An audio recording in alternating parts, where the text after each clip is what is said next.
Hello and welcome to the next lecture of Advait chemistry. इस lecture में हम करने वाले हैं साइक्लिक स्ट्रक्चर ऑफ ग्लूकोज। तो पिछले लेक्चर में हमने की थी limitations of straight chain structure की, कुछ वो रिएक्शंस या हमारे पास प्रॉपर्टीज़ थी जो स्ट्रेट चेन स्ट्रक्चर नहीं बता पाया था हमें ग्लूकोज का।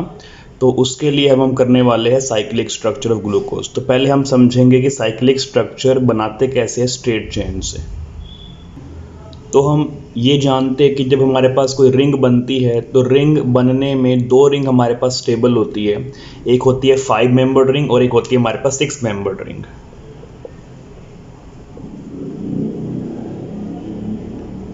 And 6 membered ring. तो ग्लूकोज में हमारे पास बनेंगी या तो 5 मेंबर्ड रिंग या 6 मेंबर्ड रिंग। अगर दोनों के बनने के चांसेस है तो हम प्रेफर देंगे 6 मेंबर्ड रिंग को, क्योंकि वो ज़्यादा स्टेबल होती है 5 मेंबर्ड रिंग के मुकाबले।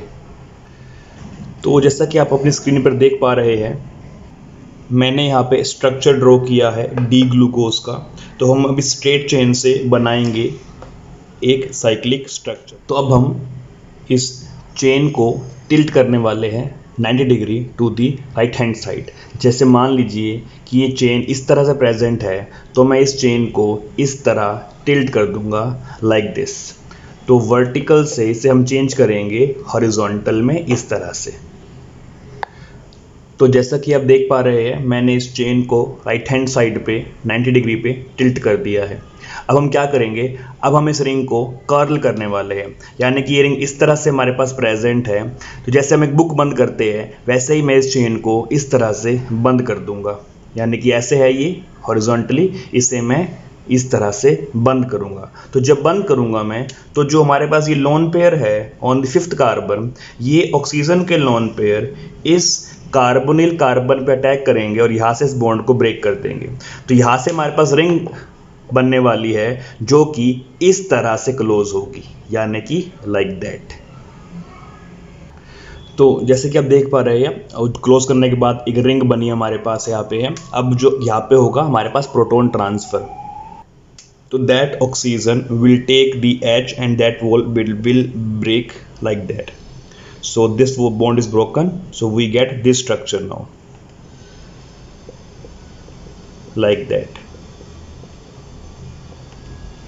3 4 5. So remember the orientation of the OH that correspond to D structure of glucose. So that here is your cyclic structure of glucose. Specifically, that is your beta isomer. So how does it make beta isomer, not alpha isomer? Alpha isomer भी बनेगा इसमें। अब जरा समझते हैं कि alpha beta इसमें बने किस तरह से है। Okay, so now as you can see here, I have drawn the aldehyde compound here, where R shows the remaining carbon chain of the glucose. तो जो ये हमारे पास p ऑर्बिटल है, ये इन्होंने यहाँ पर पाई बॉन्ड बनाया हुआ है ऑक्सीजन के p ऑर्बिटल के साथ। अब ये जो हमारा R ग्रुप प्रेजेंट है, ये बिहाइंड द प्लेन है, बट ये चारों एटम्स एक सिंगल प्लेन में प्रेजेंट है। ऑक्सीजन भी हमारा उसी प्लेन में आ गया। अब ऑक्सीजन पे प्रेजेंट है लोन पे। अब अगर इन लोन पेयर्स ने इस लोब पे अटैक किया होता, तो जो ऑक्सीजन हमारा यहाँ पर है वो आ जाता प्लेन से नीचे की साइड पे। यानी कि अगर मैं इनको प्लेन में दिखाता हूँ और ऑक्सीजन ने इसको यहाँ पे अटैक किया है, तो ये ऑक्सीजन हमारा प्लेन से नीचे की तरफ आ जाएगा। बट अगर इसके लोन पेयर्स ने यहाँ पे बॉटम साइड पे अटैक किया होता है, यानी इस साइड पे, तो ये ऑक्सीजन हमारा प्लेन से ऊपर की तरफ आ जाता। अगर मैं इसको दिखाऊं यहाँ पे लाइक दैट, तो ऑक्सीजन हमारा यहाँ पे आ जाएगा। अब अगर ऑक्सीजन नीचे की साइड में आता है प्लेन में, तो इसे मैं कहूँगा अल्फा आइसोमर। और अगर यही ऑक्सीजन हमारा प्लेन से ऊपर की तरफ आता है तो उसे मैं कहूँगा बीटा आइसोमर। अब इस अल्फा बीटा आइसोमर को मैं साइक्लिक स्ट्रक्चर में दिखाता हूँ ज़रा। तो अब मैं इन अल्फा बीटा आइसोमर्स को साइक्लिक स्ट्रक्चर में दिखाता हूँ। तो जैसा कि आप अपनी स्क्रीन पर देख पा रहे हैं, मैंने दो स्ट्रक्चर बनाए हैं यहाँ पे साइक्लिक ग्लूकोज के लिए। जिसमें अगर आप ध्यान दें तो सिर्फ फर्स्ट कार्बन पे ही OH की ओरिएंटेशन चेंज है, बाकी सभी कार्बन्स पे OH की ओरिएंटेशन सेम टू सेम है। इसमें हमारा ये फर्स्ट कार्बन है, सेकंड कार्बन है, third, fourth, fifth and sixth carbon. ध्यान दें कि ग्लूकोज के chain structure, open chain structure में जो फर्स्ट कार्बन था वो हमारा एल्डिहाइड था, बट यहाँ पे वो एल्डिहाइड चेंज हो गया अल्कोहल में, और बेसिकली जो हमारे पास कंपाउंड यहाँ बना है उसे हम कहते हैं हेमी एसिटल। तो दोनों यहाँ पे क्या बने हैं हमारे पास, हेमी एसिटल। अब हम पहचानेंगे कैसे कि कौन सा अल्फा है कौन सा बीटा है। अब कार्बन नंबर 2 पे को रेफरेंस मान सकते हैं। इस कार्बन नंबर 2 पे OH हमारा बॉटम साइड पे है। अगर मैं रिंग का प्लेन मानता हूं तो रिंग के प्लेन से नीचे की तरफ हमारा OH है।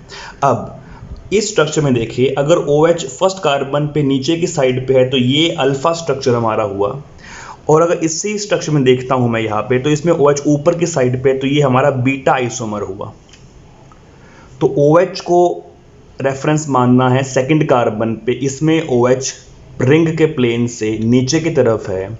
अगर ऐसा होता है तो, और उसमें अगर अब फर्स्ट कार्बन को देखें बाद में हम, तो अगर OH नीचे की साइड पे है तो वो अल्फा आइसोमर है, और अगर OH ऊपर है तो वो बीटा आइसोमर है। अब ये कौन से टाइप का आइसोमर है, बेसिकली हम इनको कहते हैं एनोमर्स। तो alpha and beta are both anomers of each other. Anomers वो होते हैं जिसमें हेमी एसिटल वाले कार्बन पे, ये कार्बन जो मेरे पास फर्स्ट कार्बन यहाँ पर है इसे मैं कहता हूँ हेमी एसिटल कार्बन। अगर हेमी एसिटल पे हमारे पास OH या किसी भी ग्रुप की ओरिएंटेशन का चेंज आता है तो उन दोनों कंपाउंड्स को हम कहेंगे कि they are anomers of each other. So let's write by definition what is anomer. तो अब देखते हैं एनोमर्स क्या होते हैं। So by definition anomers these are the diastereomers that differ in the configuration at the acetal or hemiacetal carbon atom in cyclic structure of any sugar. तो हमारे पास कोई भी शुगर हो सकती है, उसमें अगर हमारे पास साइक्लिक स्ट्रक्चर बनता है और वहाँ पे एसिटल या हेमी एसिटल ग्रुप प्रेजेंट है, तो उस कार्बन एटम पे अगर हमारा चेंज होता है ओरिएंटेशन का किसी भी ग्रुप का, इन केस ऑफ कार्बोहाइड्रेट्स हम बात करेंगे OH ग्रुप की, तो उसमें अगर चेंज है orientation of the OH group तो जो उससे आइसोमर्स बनेंगे उसे हम कहेंगे एनोमर्स। एग्जाम्पल हमारे पास है alpha isomer of glucose and beta isomer of glucose. अब देखते हैं उन साइक्लिक आइसोमर्स के प्रॉपर नाम क्या होंगे। तो जैसा कि आप देख पा रहे हैं, जो साइक्लिक स्ट्रक्चर हमारे पास ग्लूकोज का है उसका जो बेसिक यूनिट है वो मैच करती है पायरेन रिंग के साथ। तो जो उसकी बेसिक यूनिट पायरेन है उसी के नाम पर हम ग्लूकोज का नाम करेंगे। अब इसमें हमें हर चीज़ डिफाइन करनी है। जैसे पहली बात तो ये अल्फ़ा एनोमर है तो हम कहेंगे अल्फ़ा।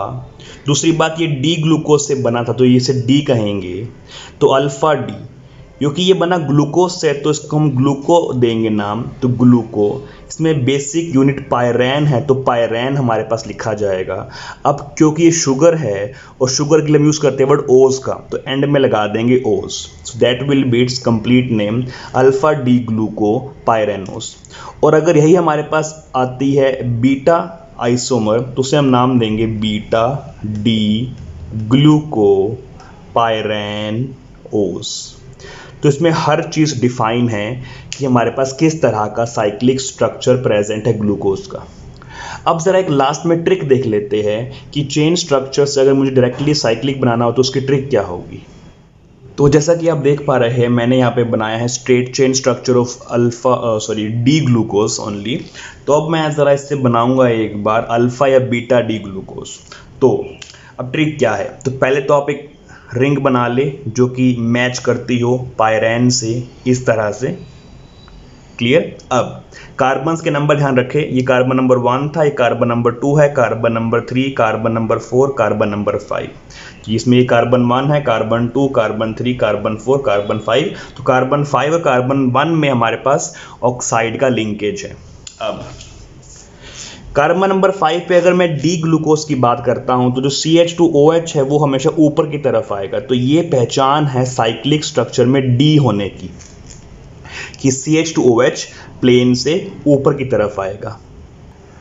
तो अब अगर मैं अल्फ़ा बना रहा हूं तो फर्स्ट कार्बन पे OH कहाँ पे होगा, नीचे की साइड पे। तो ये मैंने अल्फ़ा बना दिया। अब देखते हैं बाकी ग्रुप की ओरिएंटेशन। अब ध्यान दें, स्ट्रेट चेन में जो राइट हैंड साइड पे होगा वो रिंग से नीचे की तरफ आएगा। जैसे इसमें सेकंड कार्बन पे OH राइट हैंड साइड पे है तो वो रिंग से नीचे आएगा, और H लेफ्ट हैंड साइड पे है तो वो ऊपर आएगा।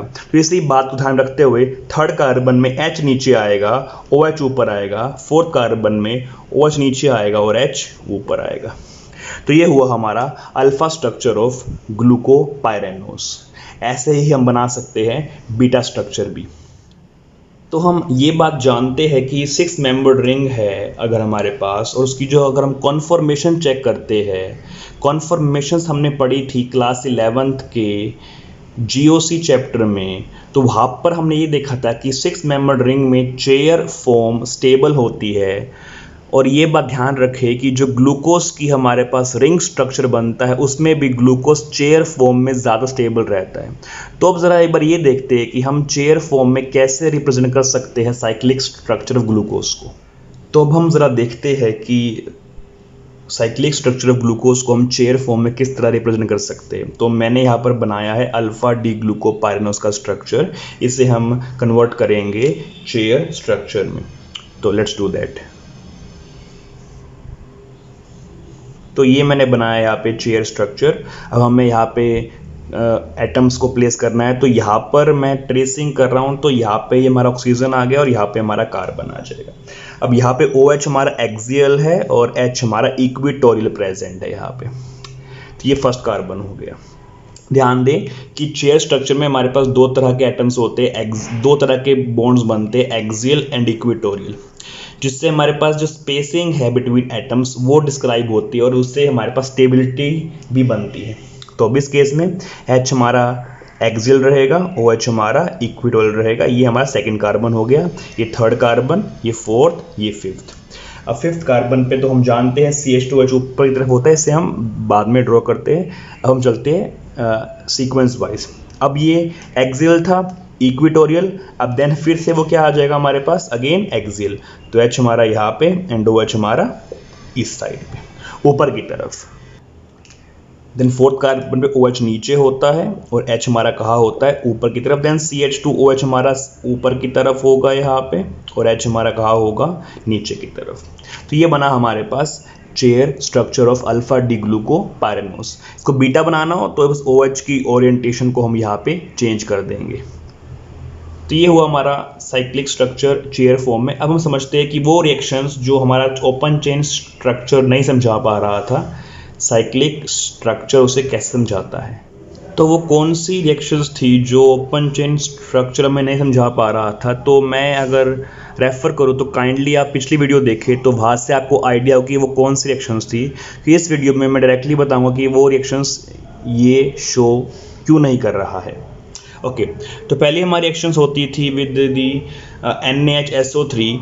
ध्यान दें कि हमारे पास यहाँ पे प्रेजेंट है एक हेमी एसिटल लिंकेज, और hemiacetal linkage basic condition में ब्रेक नहीं होता है। You would require some acidic condition and this reaction occurs in the basic condition, so that is why this reagent here is not able to break that bond. That is why the reaction was not happening here. Also जो हमारे बाकी reagents थे वो भी कुछ slightly basic या slightly acidic condition में काम करते हैं, but it is not possible for them also to break the hemiacetal linkage. That is why they were not showing that type of reaction which was shown by the aldehyde. So second reaction was कि pentacetate of glucose does not combine with the hydroxylamine, क्योंकि पेंटाएसीटेट ये structure हमारे पास है जिसमें हमारे पास 5 acetate जुड़ चुके हैं with the 5 OH present here as we can see now. Now this here has formed an acetal, और एसिटल का लिंकेज और भी स्ट्रॉन्गर होता है हेमी एसिटल के मुकाबले, इसीलिए जो हमारा हाइड्रोक्सिल अमीन था वो इसके साथ रिएक्शन नहीं कर सकता। So that was our second reaction. तो यहाँ पर मैंने बनाया है एक general structure of glucose, that is alpha and that is beta. बाकी OH अपने उसी ओरिएंटेशन में होंगे जो हमने पढ़े थे। तो थर्ड था कि जो ग्लूकोज है वो 2 फॉर्म में एग्जिस्ट करता है, वो हम पहले ही प्रूव कर चुके हैं। that is alpha form and that is the beta form of the cyclic structure of glucose. Okay उसके बाद हमारे पास आती है एक लास्ट रिएक्शन जिसमें वो कहता है कि हमारे पास मिथाइल ग्लूकोसाइड बनता है. तो अगर मैं यहाँ पे CH3OH ऐड कर देता हूँ तो बेसिकली हमारे पास क्या बनता था, वो हमारे पास ये स्ट्रक्चर है. बाकी सभी OH की यूजुअल पोजीशंस है जो पहले थी, इसमें हमारे पास ये बन जाता है like that was your methyl alpha glucoside structure जो हमने डिस्कस किया था प्रीवियस वीडियो में. और ये हमारे पास है that is beta methyl glucoside structure. तो ये हमारे पास बनते थे जो हमने लास्ट रिएक्शन पढ़ी थी. So that is your methyl alpha glucoside and that is your methyl beta glucoside. Okay तो ये हुआ हमारा रिएक्शंस के बारे में कि वो रिएक्शंस जो ओपन चेन स्ट्रक्चर में नहीं समझा पा रहा था वो हमें समझा दी है चेन रिंग स्ट्रक्चर ने. तो आज हम इतना ही करेंगे. नेक्स्ट वीडियो में हम समझेंगे साइक्लिक स्ट्रक्चर ऑफ फ्रक्टोज के बारे में और साथ ही साथ हम समझेंगे डायसैकेराइड्स के बारे में भी. So if you understand the lecture today, please like and share the video and subscribe the channel so that others may get benefit of that. Thank you for viewing. Stay healthy, be safe.